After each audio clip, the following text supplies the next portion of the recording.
കഴിഞ്ഞ കുറേ ദിവസങ്ങളായി സമരങ്ങളെക്കാൾ പ്രാധാന്യത്തോടുകൂടി വാർത്തയാകുന്നത് സമരത്തോടുള്ള പോലീസിൻ്റെ സർക്കാരിൻ്റെ പിണറായി സഖാവിൻ്റെ സർക്കാരിൻ്റെ നിലപാടുകളാണ്, അവരോടുള്ള പ്രതികരണങ്ങളാണ്. നവകേരള സദസ്സ് തൊട്ട് ഇങ്ങോട്ടുള്ള പ്രതിഷേധങ്ങളിലെല്ലാം തന്നെ ശക്തമായ രീതിയിലാണ് പ്രതിഷേധിക്കുന്നവരെ അടിച്ചൊതുക്കുവാൻ വേണ്ടി പോലീസ് ശ്രമിക്കുന്നത്. അതിന് ഒത്താശ ചൊല്ലിക്കൊടുക്കുന്ന തരത്തിലേക്കാണ് ഇവിടുത്തെ സർക്കാരും പോകുന്നത്. ഒരു ഭാഗത്ത് ഗവർണർക്കെതിരെ SFI പ്രവർത്തകർ സമരം നടത്തുമ്പോൾ അവർക്ക് ജാമ്യമുള്ള വകുപ്പിൽ കേസ് രജിസ്റ്റർ ചെയ്തുകൊണ്ട്, മറുഭാഗത്ത് യൂത്ത് കോൺഗ്രസ് പ്രവർത്തകർ അതിനേക്കാൾ ജനാധിപത്യപരമായ രീതിയിൽ അല്ലെങ്കിൽ അതേ ജനാധിപത്യപരമായ രീതിയിലുള്ള പ്രതിഷേധം നടത്തുമ്പോൾ അവർക്കെതിരെ ജാമ്യമില്ലാത്ത വകുപ്പിൽ കേസെടുത്തുകൊണ്ട് അവരെ അകത്താക്കുവാൻ ശ്രമിക്കുന്നു. സെക്രട്ടേറിയറ്റിന് മുൻപിൽ പോലീസ് നടത്തിയ നരനായാട്ടിനെതിരായി യൂത്ത് കോൺഗ്രസിന്റെ സംസ്ഥാന അധ്യക്ഷൻ രാഹുൽ മാങ്കൂട്ടം നടത്തിയ സമരത്തിൽ, രാഹുൽ മാങ്കൂട്ടത്തിന്റെ നേതൃത്വത്തിൽ നടത്തിയ സമരത്തിൽ 4ാം പ്രതിയായ രാഹുൽ മാങ്കൂട്ടത്തിനെ അറസ്റ്റ് ചെയ്യുന്നു. ചുമത്തിയ കുറ്റങ്ങൾ 333 അടക്കമുള്ള വകുപ്പുകളാണ്. അങ്ങനെ സമരങ്ങളോടുള്ള സർക്കാരിന്റെ പോലീസിന്റെയും പ്രതികരണങ്ങൾ വലിയ ചർച്ചാ വിഷയങ്ങളാവുകയാണ് കഴിഞ്ഞ കുറേ നാളുകളായി. ഏറ്റവും ഒടുവിലായി യൂത്ത് കോൺഗ്രസിന്റെ സംസ്ഥാന അധ്യക്ഷൻ രാഹുൽ മാങ്കൂട്ടത്തിനെ അറസ്റ്റ് ചെയ്തതുമായി ബന്ധപ്പെട്ടുകൊണ്ട് കേരളത്തിലെ വിവിധ ജില്ലകളിൽ നടന്ന സമരത്തിന്റെ ഭാഗമായി കണ്ണൂർ കളക്ടറേറ്റിൽ ഇന്നലെ യൂത്ത് കോൺഗ്രസ് സമരം ആഹ്വാനം ചെയ്തിരുന്നു. ആ സമരത്തിൽ വലിയ സംഘർഷമുണ്ടായി. പോലീസും യൂത്ത് കോൺഗ്രസ് പ്രവർത്തകരും തമ്മിലായിരുന്നു സംഘർഷം. ആ സമരത്തിൽ റിയ നാരായണൻ എന്ന് പറയുന്ന പെൺകുട്ടിയെ ബലാത്കാരമായി പിടിച്ചു തള്ളുകയും നിലത്തിട്ട് ചവിട്ടുകയും അവരുടെ മുടിയിൽ ചവിട്ടിപ്പിടിക്കുകയും ഒക്കെ ചെയ്യുന്ന ദൃശ്യങ്ങൾ മാധ്യമങ്ങളിലൂടെ എല്ലാവരും കണ്ടതാണ്. ഇതേ തുടർന്ന് പലയിടങ്ങളിൽ നിന്നും പ്രതിഷേധം ഉയരുകയും ചെയ്തു. പലരും പോലീസിനും സർക്കാരിനുമെതിരെ രൂക്ഷമായ വിമർശനങ്ങളും ഉയർത്തി. ഇന്ന് മാതൃഭൂമി ദിനപത്രത്തിൽ കഥാകാരൻ ടി പത്മനാഭൻ ഈ വിഷയവുമായി ബന്ധപ്പെട്ടുകൊണ്ട് അദ്ദേഹത്തിന്റെ ഒരു ചെറിയ കുറിപ്പ് എഴുതിയിട്ടുണ്ട്. നമുക്ക് ആ കുറിപ്പിലേക്കൊന്ന് പോകാം. ഇന്നത്തെ മാതൃഭൂമി പത്രത്തിലെ 1ാം പേജിലാണ് ഈ കുറിപ്പുള്ളത്. കുറിപ്പ് എഴുതിയിരിക്കുന്നത് കഥാകാരൻ ടി പത്മനാഭൻ. അതിൻ്റെ ഇടതുഭാഗത്തായി റിയ നാരായണൻ നിലത്ത് കിടക്കുന്നു. പോലീസുകാർ ചേർന്ന് അവരെ പിടിച്ചു വലിക്കുന്നു. അവരുടെ തുണി കീറിയതായി ഈ ചിത്രത്തിൽ കാണാം.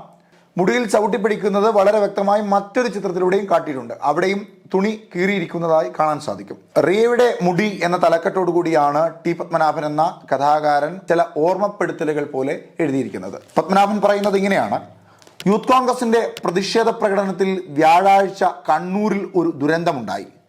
റിയ നാരായണൻ എന്ന ഒരു പ്രതിഷേധക്കാരിയെ വനിതാ പോലീസ് നിലത്ത് തള്ളിയിട്ടതിനു ശേഷം അവരുടെ തലമുടി ബൂട്ടിട്ട കാലുകൊണ്ട് ചവിട്ടിപ്പിടിച്ച് ഒന്നിലധികം പോലീസുകാർ എല്ലാ ശക്തിയും ഉപയോഗിച്ച് മുകളിലേക്കും വശങ്ങളിലേക്കും പിടിച്ചു വലിക്കുന്നു. അവരുടെ വസ്ത്രങ്ങൾ കീറുന്നു. അവർ നിലവിളിക്കുന്നു. ഈ രംഗം കണ്ടപ്പോൾ ഞാൻ ഓർത്തുപോയത് മഹാഭാരതത്തിലെ ഒരു രംഗമാണ്.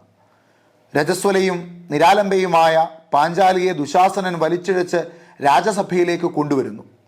അവരുടെ വസ്ത്രം കീറുന്നു, വലിച്ചിഴയ്ക്കുന്നു. ആരും സഹായത്തിനെത്തുന്നില്ല.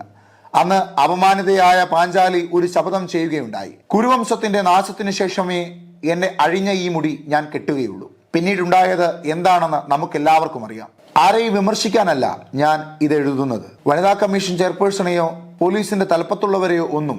ഒരു കാര്യം കൂടി പറഞ്ഞ് ഈ ചെറിയ കുറിപ്പ് അവസാനിപ്പിക്കാം. ചരിത്രത്തിന് ഒരു സ്വഭാവമുണ്ട്. അത് വീണ്ടും വീണ്ടും ആവർത്തിക്കപ്പെടും. അത് മറക്കാതിരുന്നാൽ നന്ന്. കുറിപ്പ് വളരെ ചെറുതാണ്. വളരെ എന്ന് പറഞ്ഞാൽ വളരെ ചെറുത്. പക്ഷേ അതിലെ വരികൾ, അതിലെ താക്കീത് വളരെ വ്യക്തമാണ്. ഒരു പെൺകുട്ടിയെ, ജനാധിപത്യപരമായ ഒരു പ്രതിഷേധം നടത്തിയ പെൺകുട്ടിയെ നിലത്തിട്ട് ചവിട്ടിയത്, അവരുടെ മുടിയിൽ ചവിട്ടിപ്പിടിച്ചത്, വസ്ത്രം വലിച്ചു കീറിയത് മഹാഭാരതത്തിൽ ദുശാസനൻ പാഞ്ചാലിയോട് കാണിച്ച ക്രൂരതയോട് ഉപമിച്ചുകൊണ്ടാണ് പത്മനാഭൻ എഴുതിയിരിക്കുന്നത്. അതിനുശേഷം പാഞ്ചാലിയുടെ ഒരു ശപഥമുണ്ടായിരുന്നു: കുരുവംശത്തിന്റെ നാശത്തിന് ശേഷം മാത്രമേ തന്റെ അഴിച്ചിട്ട മുടി കെട്ടുകയുള്ളൂ എന്ന്. കുരുവംശത്തിന്റെ നാശം കണ്ടതിന് ശേഷം അവരുടെ ചോരയിൽ മുക്കിയാണ് പാഞ്ചാലി സ്വന്തം മുടി കെട്ടിയത്. അതായത് പത്മനാഭൻ പറയുന്നത് ഇങ്ങനെയാണ്: ഒരു പെൺകുട്ടിക്കെതിരെ അപമാനകരമായ രീതിയിൽ പോലീസിന്റെ നടപടി ഉണ്ടായിട്ട്, അവരുടെ വസ്ത്രം വലിച്ചു കീറിയിട്ട്, അവരുടെ മുടിയിൽ ചവിട്ടിപ്പിടിച്ചിട്ട് നിശബ്ദമായിരിക്കുന്ന ഒരു ഭരണകൂടമാണ്, നിശബ്ദമായിരിക്കുന്നതാണ് ഇവിടുത്തെ പിണറായി സർക്കാർ.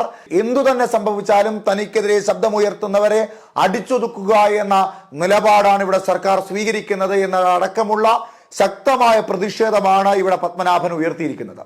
അദ്ദേഹം പറയുന്ന മറ്റൊരു കാര്യം ഏറ്റവും ഒടുവിലത്തെ വരിയിൽ വളരെ വ്യക്തമാണ്. വരി ഒന്നുകൂടി പറയാം: ചരിത്രത്തിന് ഒരു സ്വഭാവമുണ്ട്, അത് വീണ്ടും വീണ്ടും ആവർത്തിക്കപ്പെടും. അതാരും മറക്കരുത്. അതായത് കുരുവംശം നശിച്ചതുപോലെ ഇവിടുത്തെ ഇടതുപക്ഷം, ഇവിടുത്തെ സർക്കാർ അത് തീർച്ചയായും നശിക്കും എന്ന് അടിവരയിട്ട് പറയുകയാണ് പത്മനാഭൻ. ഈ സർക്കാരിന്റെ പ്രവൃത്തിയിൽ എല്ലാവരും പൊറുതിമുട്ടി എന്നതിന്റെ തെളിവാണ് പത്മനാഭന്റെ വരികൾ. ഒരു കാലത്ത് എഴുത്തുകാരോ സാംസ്കാരിക പ്രവർത്തകരോ ഇടതുപക്ഷത്തിനെതിരെ സംസാരിച്ചിരുന്നില്ല, അല്ലെങ്കിൽ ഇടതുപക്ഷം അതിനുള്ള അവസരം ഒരുക്കിയില്ലെന്നും പറയാം. അവസരം ഒരുക്കിയപ്പോഴും നിശബ്ദമായിരുന്ന ഒരു പറ്റം എഴുത്തുകാരുണ്ടായിരുന്നു. ഇപ്പോഴും അതേ സ്ഥിതിയിൽ തുടരുന്നവരുമുണ്ട്. പക്ഷേ അതിൽ നിന്നൊക്കെ പുറത്തു വന്ന ഈ സർക്കാർ ചെയ്യുന്ന തെറ്റുകളെ ചൂണ്ടിക്കാണിക്കുവാൻ പോകത്തക്ക തരത്തിലേക്ക് ശക്തമായ നിലപാട് പറയുവാൻ ആർജവമുള്ള ചില എഴുത്തുകാർ, സാംസ്കാരിക പ്രവർത്തകർ ഇന്നു കേരളത്തിലുണ്ട്. അതിന്റെ പ്രതീകങ്ങളാണ് എം ടിയും പത്മനാഭനും ഒക്കെ.